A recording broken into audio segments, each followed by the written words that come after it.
Good morning, good morning. Always interesting to hear that. I have another life, I guess. She just went through it, but I don't remember most of it. Great to be here this morning. I truly think that the forum, I don't know if we're still calling it the Heidi's Forum, the Forum, is really emblematic of the many strengths of our community. That we're willing to gather and talk and cuss and discuss, I think is really emblematic of our fine community here. Of course, it made me think of Dr. Ted Dickinson this morning and my great friend Trish, who I'm glad is here this morning. So I am going to give you some nuts and bolts of our office, but then I'm going to get right to what I think is the interesting stuff. So here we go. What are we? What's the district attorney's office? In Colorado, I think there's a lot of misconception about who we are and what we do, what our authority is, and what the scope of our responsibilities are. Well, first of all, we are not state employees. Okay? I don't work for the state. I am the state.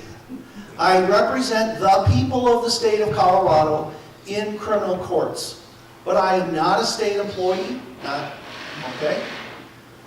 I'm not county employees. I'm not Keith's employee. Okay? Keith has budgetary authority over my office, but he doesn't have supervisory authority over my office. He doesn't control my staff. We don't follow his HR rules or any other county rules. In fact, we work in 6 counties, so that's one of the reasons. So we're not county employees. Well, then what are we? Well, it's an independent elected office, constitutionally created. The terms are 4-year terms, and there's a 2-term limit. So this position is term limited. Okay? So essentially, your district attorneys in the future, barring vacancies and appointments, can work for 8 years. My own personal opinion is that isn't long enough to even figure out where the keys to the restrooms are, but that's a fact. That's the way it is right now. Several of the larger jurisdictions, including Mesa County to our north, have extended that, so their DAs serve for longer. Pueblo is the only jurisdiction that has no term limits whatsoever. So it can be changed by vote of the people. So where are we? Well, we're in the 7th Judicial District. I am not the Montrose District Attorney. I am not the Delta District Attorney. I'm the District Attorney for the 7th Judicial District. That includes 6 counties. You're familiar with this.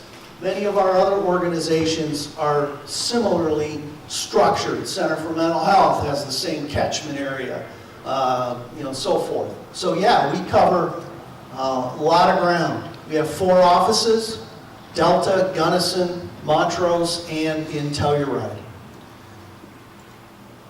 So we cover over 9,500 square miles. We're bigger than some states. We really are a small tribe in a big wilderness doing a big job. That's what we are. So that's where we are. This is us here in the red. That's the 7th Judicial District. You can see that there are other judicial districts around the state that are big and in rural areas, and they share some of the same problems that we have. This is us. We stretch from the Continental Divide to the Utah line, from Mesa County actually to the other side of the Continental Divide in southern Hinsdale County. And yes, crime happens everywhere in that red zone, I'm here to tell you. Wish it didn't. So, what do we look like when we're fully staffed? Which we rarely are. When we're fully staffed, we have 33 total employees. 27 are full-time, 6 are part-time, 31.1 total FTEs, and when we're fully staffed, we have 14 lawyers covering that entire 7th Judicial District. That includes me, by the way. The 14 number includes me. We are not very often fully staffed. We are not currently fully staffed. We're down 1 attorney. And we're going to lose another attorney in a couple of weeks who's moving back to Oklahoma because of a loss in his family. So that's our typical operating mode, is to be short-staffed. It's difficult to recruit and folks here, professional staff here. I'm not going to talk a lot about that, but we'll mention that. How many cases do we have? I'm only going to focus on two sets of cases today. Felony cases and misdemeanor cases, okay? If you look at our total number of cases, which include juvenile cases, traffic cases, it's over 5,900. It's about 6,000 cases that we handle every year, okay? But what I wanted to show you today is a trend line, a pretty clear trend line. Okay, these are felony cases, are our more serious cases. These are cases for which a person might go to prison. I'm not telling you they all go to prison, they don't, but they might go to prison. Okay, misdemeanors are cases that are considered less serious, and a person can only go to county jail. So what are misdemeanors? Oh, a lot of domestic violence cases, some property crimes, things like that. What are felonies? Well, they're serious assault cases, homicide, sex offenses, serious property crimes. But take a look at our felony numbers here. This is from our fiscal year. The state works on a fiscal year, July 1 to June 30th. We had about 640. Last year, we filed over 1,000 in the 7th Judicial District. In Montrose alone, we filed 520. In Montrose alone, 520. That was actually in the calendar year 2018. This represents a 66% increase in felony filings in the 7th Judicial District in the last 5 years. We are not unusual. We are not an outlier. This is going on across the state of Colorado. And in fact, our increases are almost identical to the statewide numbers. I want you to absorb that for a minute. 66% in 5 years. Imagine whatever business you run, whatever profession you are in, whatever job you have, if you experienced a 66% increase in the demand for your services in a 5-year period of time.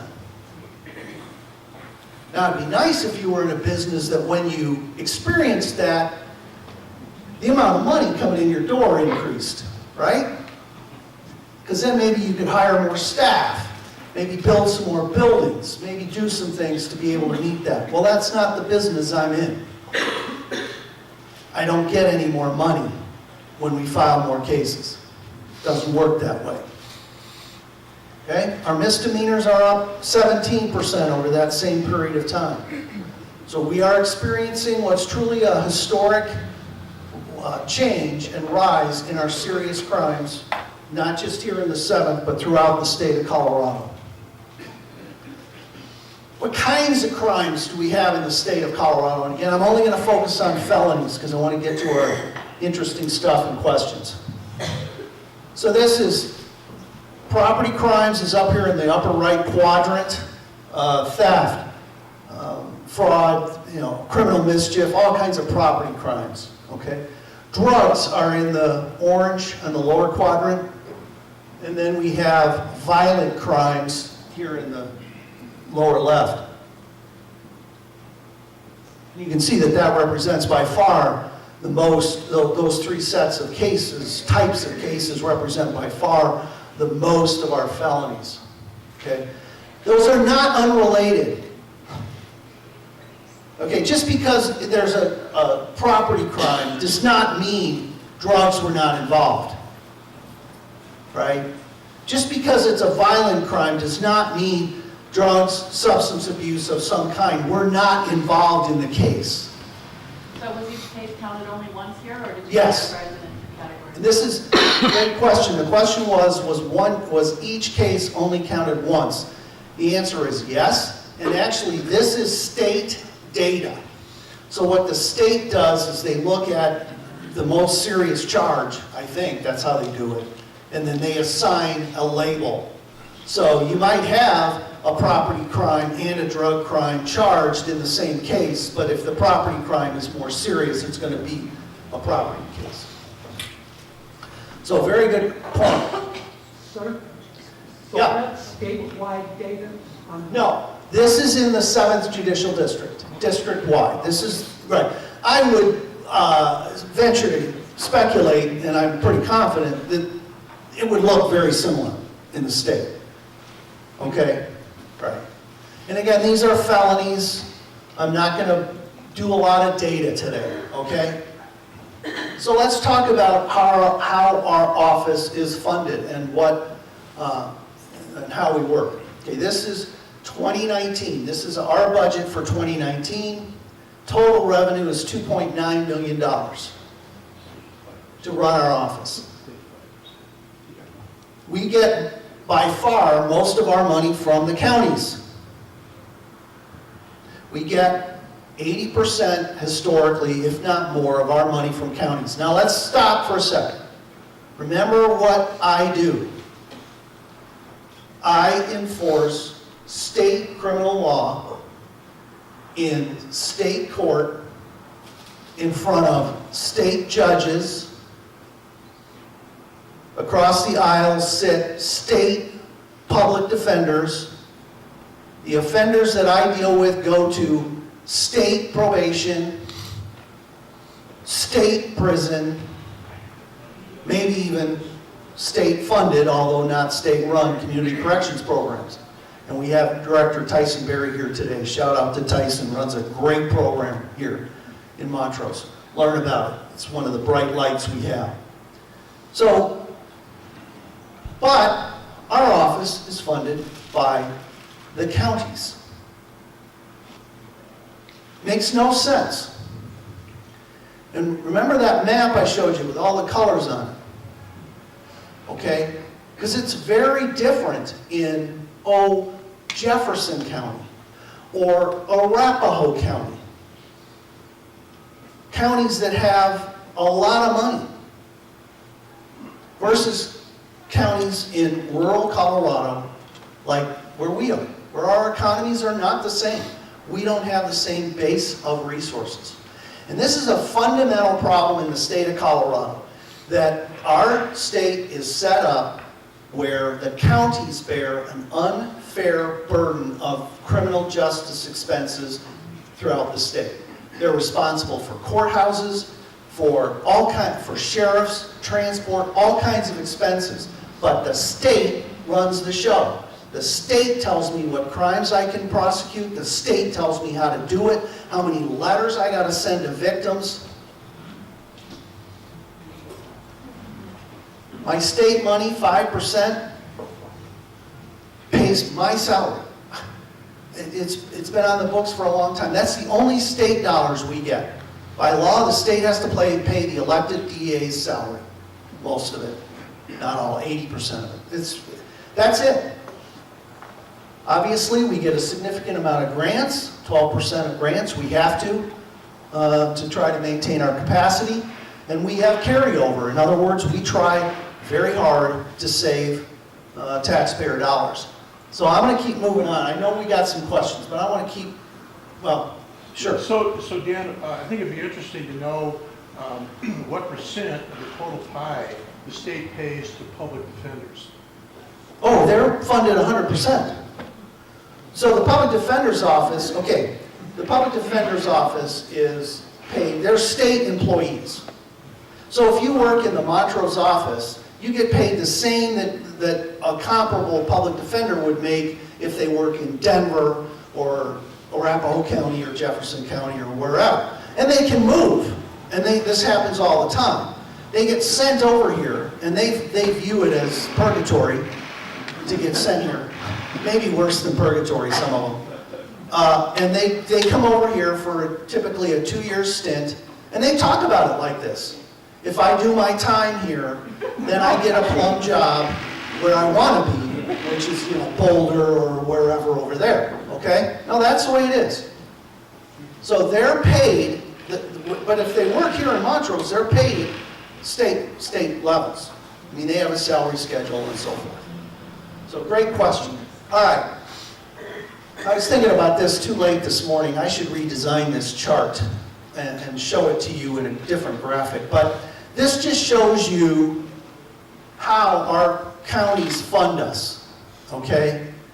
And it gives you an idea. So let me tell you how this works. Okay, first of all, it's a statutory formula. The most important thing to know is it's set in statute. It's not, we don't make it up every year. It's a formula, okay? And it's based on population. It's revised every year. We have to get data from the state demographer's office, and it's revised every year. So, as would be expected, Montrose ends up about 40% of my budget because Montrose has approximately 40% of the people who live in the 7th Judicial District. Delta has around 30, Gunnison has less than 20, and the others are there as well. Now, I also like to point out, even with a commissioner in the room, 938. It's not really a lot of money, right? No. No, it's real money, isn't it? And here's what I want to show you. And this is something I am adamant about, because when I took office, there was a lot of myths around here. And one of them is that the counties have not supported the district attorney's office, and that is not true. That is a myth. It's wrong. The counties have supported my office. These are all the increases I have gotten over the last 6 years. That's real money. So if you hear somebody out there say, oh, the DAs, the county won't fund them enough. Well, it's not true. The counties have constraints. Okay? I'm just one of their many funding sources that they have to deal with. But more importantly, and this is critical to understand, we have to go back to that statutory formula. It's not up to Montrose County. It's not just up to Montrose County. I have to get 6 counties to agree. I have to have 6 counties on board every budget year. And the reality is, some of those counties have had some real financial difficulty over this 6-year period of time. Delta went almost to zero. In fact, Delta went to negative dollars. From year to year, they were losing revenue. Was that 09 to 10? I can't remember, Keith, but it was before you were on the board. I mean, they were losing all the mine jobs and the dairy. Okay? So I have to deal with the whole picture. Ouray has had some real financial problems. Okay? It's not up to Montrose County to say, we want to give you more money. Doesn't work that way. It has to work together. All right. We spend what we get. We are a group of people. 90% of our operating expenses, are personnel expenses. That's not true with any business I know of. Now, there's a reason for that. The reason is our counties support us in many other ways. I don't pay rent. I have offices. I don't pay rent. I don't pay heat bill, air conditioning. I don't pay a light bill. Okay? So the counties provide us space to work in, and a lot of help. And that's why, really, our major expense is personnel. And we have a great working relationship. Quick example. This is news maybe to Keith, actually. Delta County is going to build a new building for their Health and Human Services Department. And they're going to try to add space for us, which is nice. But they got to kick us out of the mobile home that we live in up there. We affectionately call it the trailer of justice. So we're not too concerned about getting kicked out of it, actually, and scraped off. but they are going to lease space for us to move into for the temporary time that it takes to build a new building. And I didn't even have to ask that. So the counties work with us and support us in so many ways. Okay, here's an important one. My operating expenses have gone down in the last 4 years. That's how hard we work to save your taxpayer dollars, and frankly, my taxpayer dollars. We're efficient, and we continue to drive down our operating expenses, and I'm proud of that. I'm really proud of that. We're doing more with less, and that's true, isn't it, Keith? We are doing more with less every year, and I'm proud of that. Okay, now the interesting stuff. Let's talk about future challenges, okay? That's enough nuts and bolts, who we are. How are we doing on time? All right. Recruitment and retention, I'm just going to bring this up. Many of you know the challenges in recruiting professional people on the Western Slope. Whether you're in education, whether you're in healthcare, whether you're in sciences, whether you're in business where you need professionals. It's not easy to do, and lawyers are no exception. We're getting hammered with, it's a great market over on the Front Range. They can make a lot of money. Lawyers can make a lot of money over there. They don't make a lot of money here, period. That's the way it is. So this is a real challenge for us. I was on a conference call a couple weeks ago with our rural DAs. We have a conference call about once a month. And they all said the same thing. They post a job, they either get no responses, which has been my experience, or what they get, you don't want to, you're just hiring a problem, So that's a real problem. But I'm not going to talk a lot about that. We're doing some creative things to try to deal with that. I want to talk about volume and capacity. I want to talk about free lawyers with no accountability. And I want to talk about drugs and mental health. Because those are the challenges, I think, that we need to confront. And I think we have to do it the way we do everything over here. Jim Eller was talking to me this morning about some case going on in Chicago, and I'm clueless, I don't know, because I don't pay any attention to it. I honestly don't. I work here, I hear enough salacious crap every day at the office, I don't pay attention to them. But we solve problems here. We've learned not to depend on Denver or any place even further east. All right, so let's talk about volume and capacity. Okay, what I mean by volume and capacity. Capacity means the ability of my office to deal with our responsibility, which is to prosecute offenders in the 70. Okay, and here's the reality. Right now, I do not have the capacity to do the job that I am required to do. Every day that I have been in office, every day since 2011, January 25th of 2011, I have had at least one special deputy district attorney that I have gotten from somewhere else to help me do the job. Right now, I've got 3.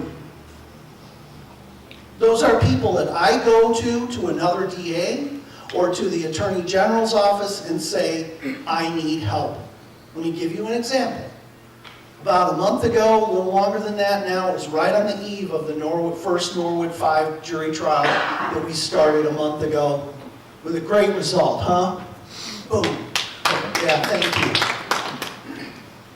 That's the 2 kids that were the child abuse cases. Some of you might be on a jury, I better shut up. All right. A month or so ago, right before we started that trial, we got a call from Mountain Village Police Department up above Telluride. And they had arrested an individual who had thousands and thousands, probably ultimately hundreds of thousands of images of child pornography. And they're really hard cases, by the way. I have to ask my people to do things that are really tough, and that's one of them. You have to look at this stuff. Well, they're really, really difficult cases. You'd think they would be easy. Well, they're not. It's really a challenge. You have to literally prove each picture is a child and so forth. And that's not easy. You'd think it would be, but it's not at all. Well, I got this call, it was at night, from Chief Brody up there, and he said, well, we arrested this guy. And your deputy up there is talking about dismissing the case so we can do further investigation. What are you doing? I said, well, let me find out. The reality was there was no way in the world we could have gone forward with that case at that time. The person was arrested. They were in jail. The court would have told us we had to file charges in a week or less. So I called Dan May, who's the district attorney in Colorado Springs. Why? Because he has a team of people that do child pornography cases. That's all they do. And I said, Dan, I need help. Dan sent a special deputy DA over here. And when I called Dan, I said, Dan, let me be clear. I don't need somebody who can come over and give us a little bit of help and, I'll be there. I said, I need you to take the case. That's the reality. We've got another one in Delta, which is a rape case, an elderly lady who, her home, a guy went into her home and raped her, which doesn't happen very often, folks, but it does happen. And they tried that case back in 2010. The case is now back. 100-page petition that alleges all kinds of things that the defense attorney did wrong. Well, nobody in my office was even here when that case was tried. We don't know anything about it. The case takes hundreds of hours to deal with. I called the Attorney General and I said, we don't have it. And graciously, they're sending an attorney who's going to help. So here's my point. And then the third is on the Norwood cases. We have an attorney general, an attorney and an investigator helping us with those cases. So that's the reality. We don't have the capacity now. And I've never been shy about going and getting help because I have a responsibility to you to do this job. And I'm going to get the help that I have to get. Okay. But it's not just that cases are up. Volume is also a reality in the changing nature of our cases. Okay? Well, I'm sorry, I'm getting ahead of myself. Wanted to talk a little bit about this community safety tax issues. And I want to talk about it because it's coming up. We're talking about it in Montrose. They're talking about it in Delta. The problem is we always get left out of the conversation on the front side, and we don't do the work that we need to do in the DA's office on the front side. Why don't we benefit from these extra tax dollars? We don't benefit from them because they don't mesh with that statutory formula I talked about. You can't just have the city of Montrose say, here's more money. Because if they do that, it changes the formula and it changes what Ouray County owes. It changes what Delta County owes. And Delta County says to me, wait a minute, what are you doing? And that's what didn't happen with the public safety tax in whenever that was, Tom, I don't know, 09, 08, when was that? And I wasn't in office. Actually, I think it was 06, 07. Oh, it was that early. I wasn't in office then either. It's not my fault. So what I want to do is point out, there are ways around this. There are ways we can deal with this, but it requires conversations and it requires front-end work where I have an opportunity to go to my counties, we have a chance to talk, and we have a chance to figure out, is there a way that we can arrange this where we can benefit from these increasing dollars? We're not Mesa County, which is a one-county district. So the Mesa County DA's office, when the increases come through the public safety tax in Mesa County to the counties, it all works great. Because they don't have to worry about the formula. We do. All right. I want to talk also about volume is not just in the number of cases, right? Body cams, dash cams, cams everywhere a cam. Well, so what? That's a good thing. What? Isn't that great? We all know exactly what happened. Ha! I got news for you. Body cams don't prove crimes. by any means, okay? Can they be helpful? Yeah. But here's the reality of that. The reality of that is, think about the increase in the volume of data that comes into my office with those cases. Best example is an old, a DUI. When I started doing DUIs in '94, heck, it was a 1.5-page report. I could walk in on a Tuesday morning, not even looked at the case before. As long as the officer was there, I'd say, put him on the stand, let's go. Because we could look at it, right, Keith? This is true. You were a police officer back then. I mean, and I could look at the report, call the officer, what happened? Saw drunk, arrested, same. Great, jury, what do you want to do with it? Now, I've got body cam for that same DUI stop. So the officer gets out of his car, goes up to the car, all that's recorded.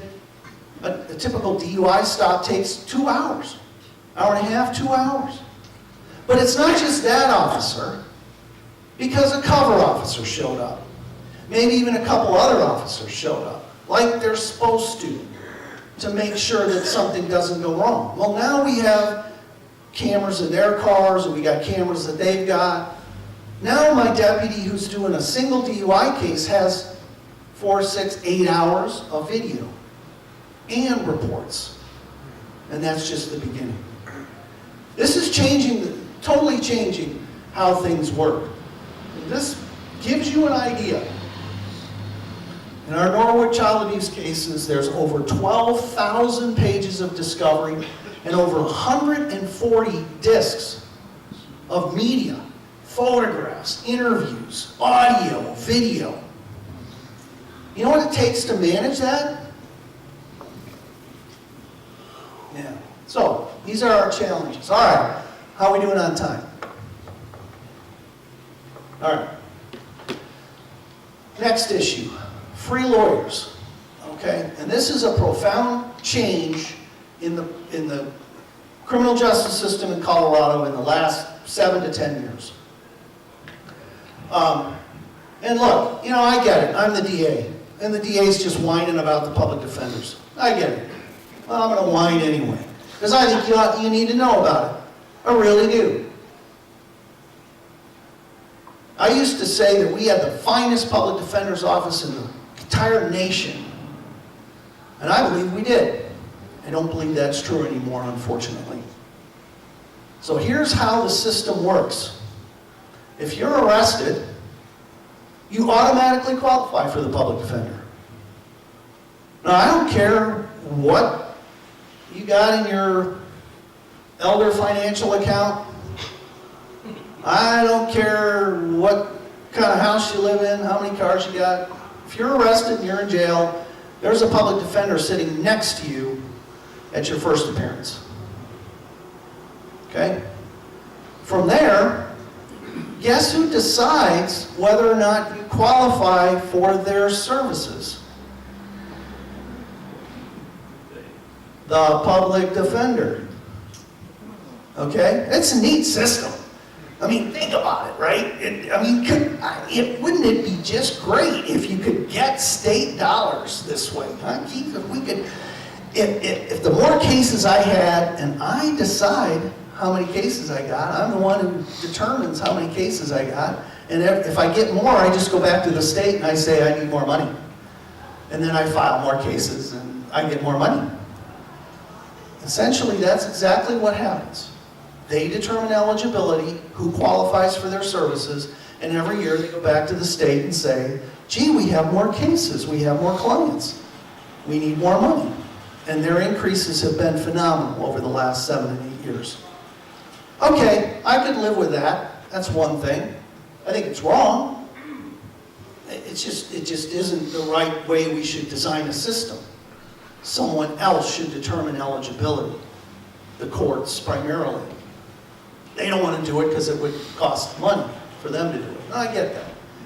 But the real problem is, it's changed the nature of the practice. Now I need you to imagine with me, and I do not want to show of hands, But several of you, I can bet, in this room have gone through divorce proceedings. Okay, I have. You may have had an attorney.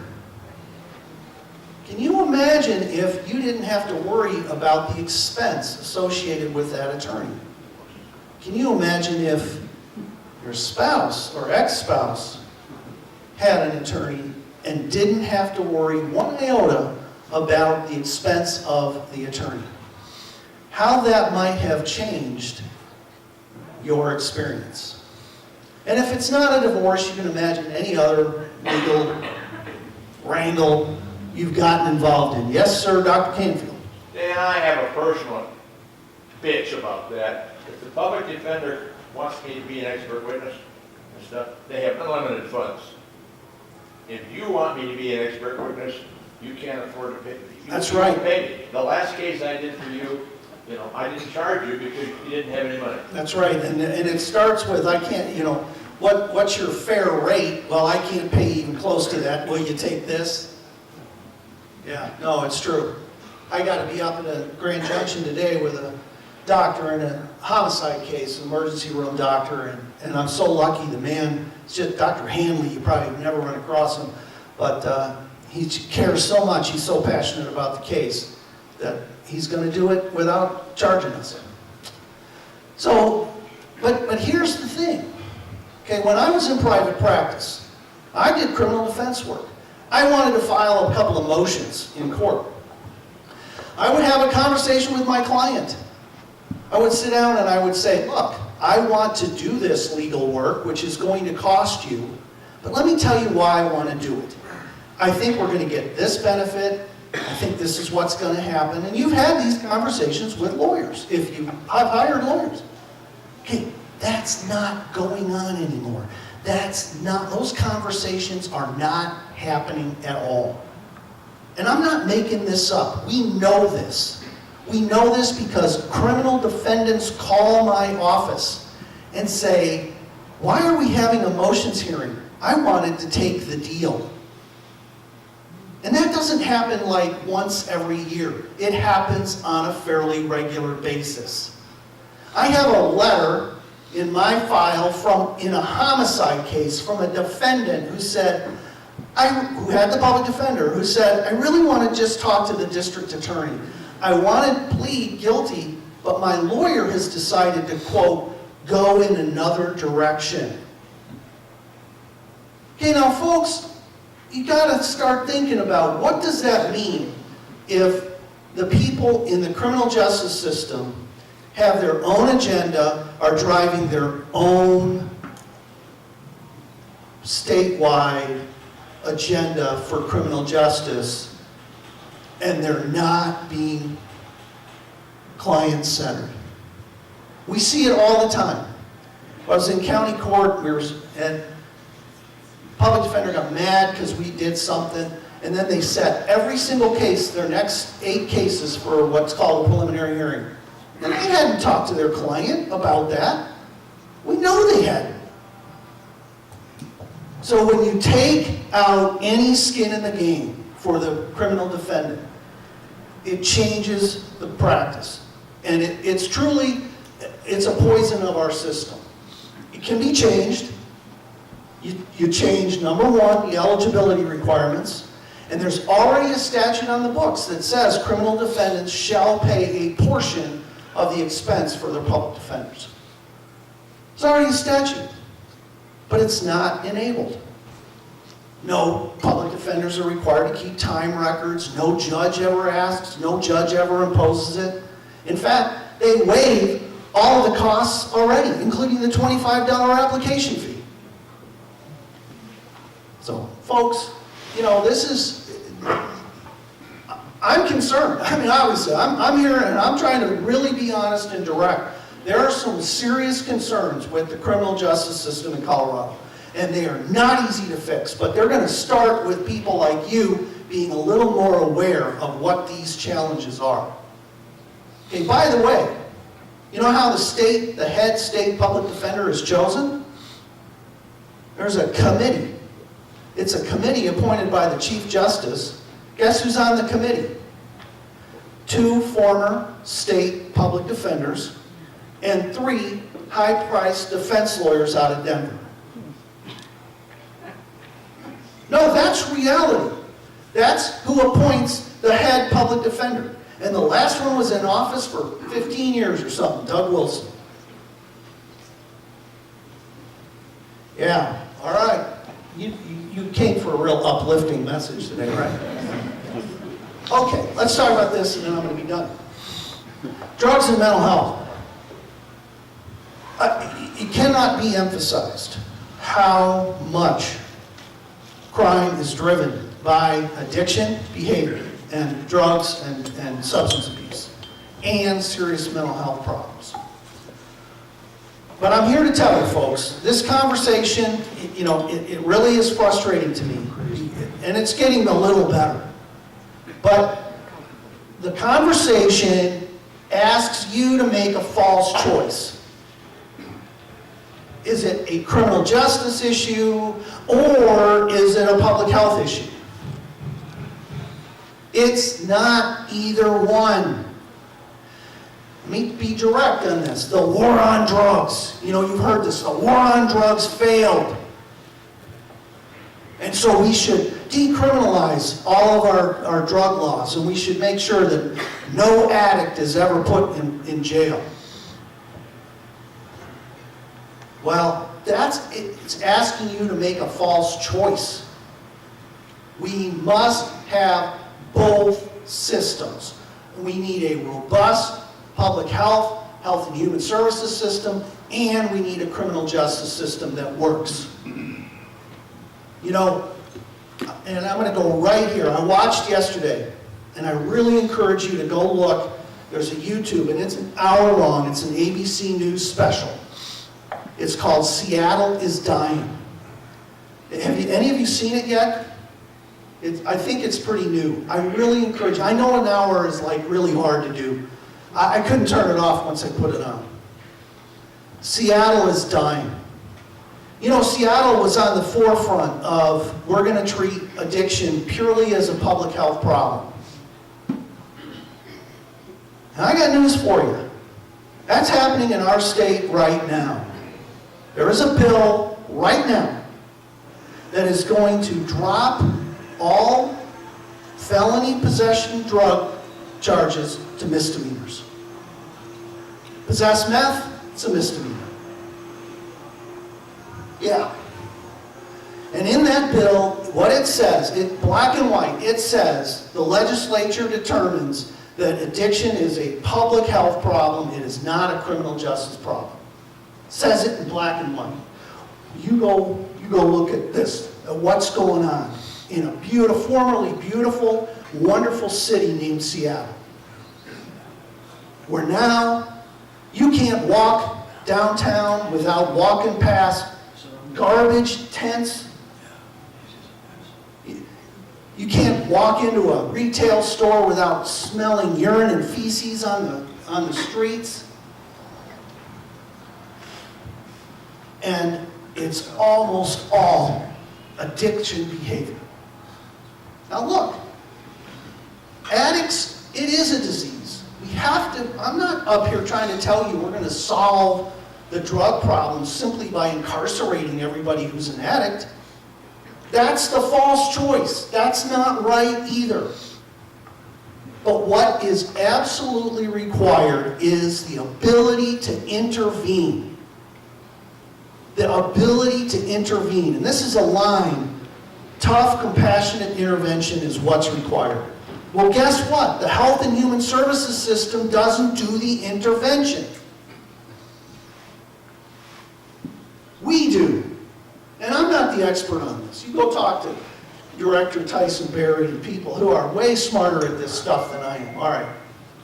There was a line in that one of the offenders used in the Seattle piece. I wasn't arrested. I was rescued. That's what he said. I wasn't arrested, I was rescued. And they interviewed several people who said, if I had not been arrested, I'd be dead today. And I've had that experience many times. People have come to me, hugged me on the street who got out of prison, who had addiction problems, and said, "Thank you, you saved my life." And I didn't do that. But I appreciate what they're saying. So, folks, this is a difficult, really gnarly issue. If any of you have ever struggled with addiction, if any of you have family members who have struggled with addiction, you know how tough addiction is. And I'm not talking about a minor thing where somebody just says, "Oh, hey, I gotta change my behavior." I'm talking about drugs like methamphetamine. Which is the worst drug we've got in town. Absolutely. I'm talking about heroin and opioids. I'm talking about, serious addictions. People will do literally anything to continue their addiction. Go look at Seattle. They will live in garbage heaps. They will live on streets. They will commit crimes to support their habits. And they don't stop just because we're nice to them. It's just not reality to believe they're going to do that. Some might, and if they will, that's great. It's wonderful if that happens for them. And we should have opportunities for them to do that. But the reality is a huge percentage of them will not. And they need really intense, long-term care, and they need to be incarcerated sometimes, a lot of the time. The model that's demonstrated here is out of Rhode Island. At the end of this video, they demonstrate a model in Rhode Island. And the addicted people are in prisons and then getting medically assisted treatment if it works for opioids. They're learning job skills like they do through community corrections. They're learning all the skills they need. But they don't have the choice to go back out and use for a while. So, this is really tough, folks. This is not an easy solution. And frankly, your DA is not always the one who has the answers. This is another problem we have. DAs are politicians. Be careful what they promise you. Thank you very much.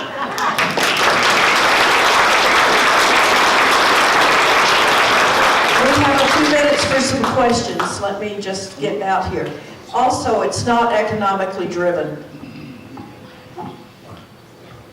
Dan, first of all, I'd like to say I thought you did a great job with your opening arguments, the presentation of your case, and your closing arguments. And I think the jury would probably agree with me. But what would you like to see done, particularly at the state level, the legislature level, to at least ameliorate some of these problems? One, recognize that the state has an obligation to pay for criminal justice, state criminal justice in the state of Colorado. And they have to confront the fact that criminal justice is a statewide concern and they need to be fair to our counties.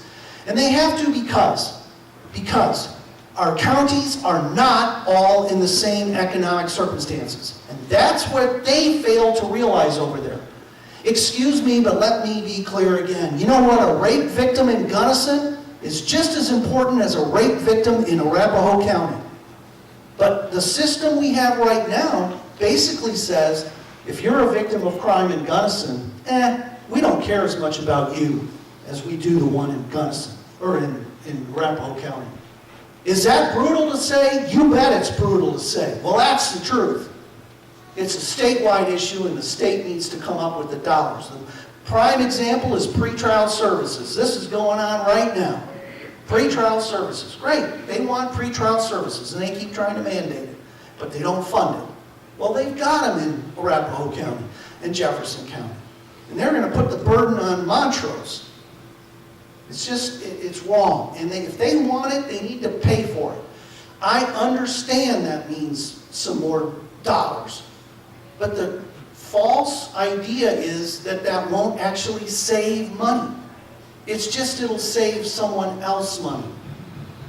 It will save money, but it'll save somebody else money. 2, real quick, I'm going to go through the list. 2, We need to change the public defender system, eligibility determined by the courts, and we need to enable courts to impose a small fraction, 5%, 10% of the cost of the public defender. 3%, I don't care. Any amount would require the public defender to start talking to their clients before they just file a gazillion motions and set everything for trial.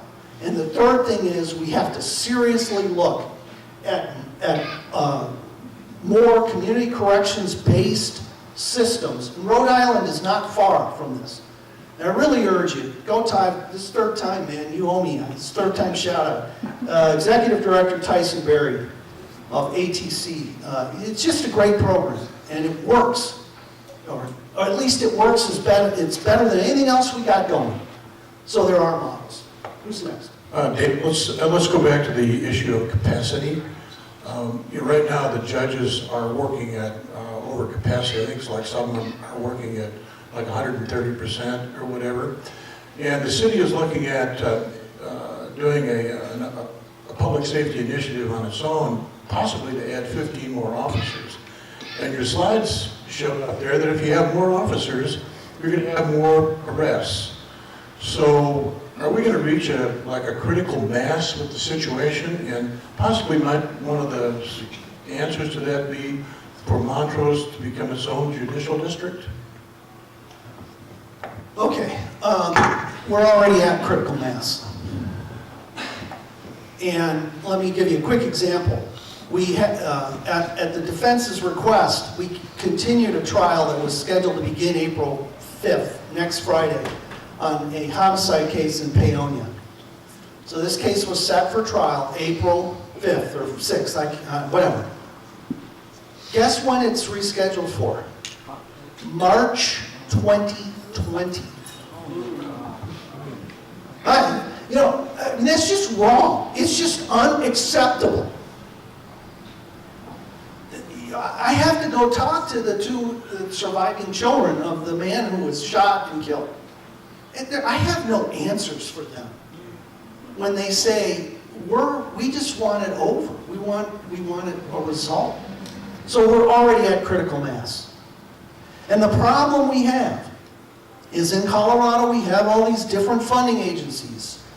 Cities fund police, counties fund DAs, state funds judges. And we're already at a point where we're at the critical mass. So we could have more police, we could have more DAs, and frankly, we don't have any courtrooms, let alone judges to deal with it. And so we need capacity everywhere. You can't, dividing up judicial districts is really brutal. It actually requires 3/4 of a majority vote in this legislature. So it's really, really difficult. So I don't think that's a solution. Tough challenges. Who's up? This guy's got a mic. Sorry. Marijuana. Yeah, marijuana,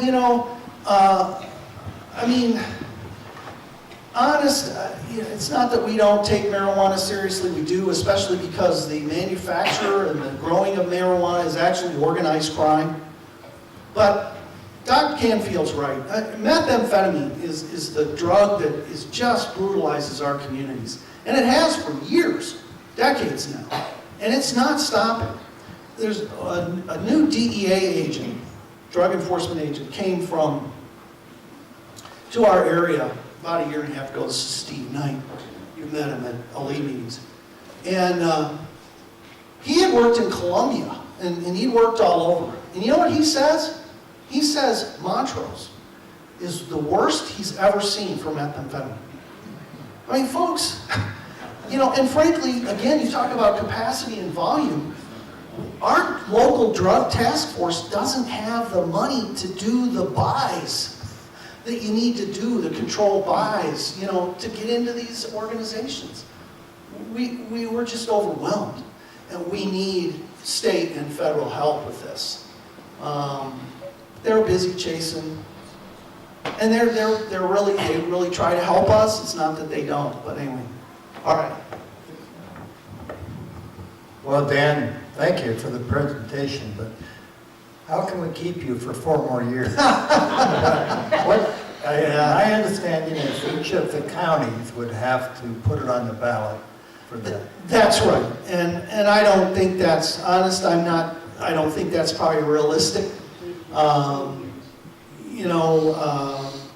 Actually, that was tried last election cycle in several places around the state, Cortez, an area on the Eastern Plains, and one other area, and all three were defeated, like by 75-25. I mean, it wasn't even close.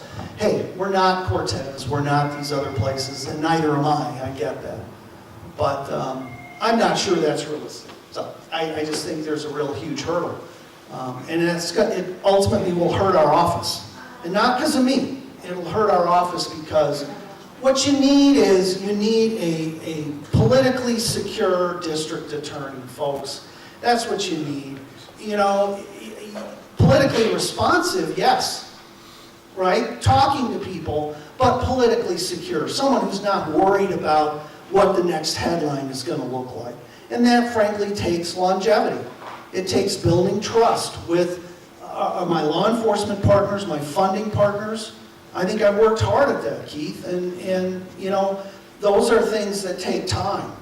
Frankly, it matters what you do, not what you say, right? But boy, I don't know. The other problem this causes, these term limits, is it's a further concentration of power in our big DA's offices because they get exempted from their term limits and they are over there for 12, 16 years and they develop relationships with all the legislators. And then here I am out here. Oh, it's that guy from Montrose. Yeah. How do they get exempted from their term limit? They vote, right. But they don't have 6 counties, they'll have like 1 or 2 counties. And it's just easier. Thank you very much. And I'm going to stick around. That's great. Let's thank you. That was good.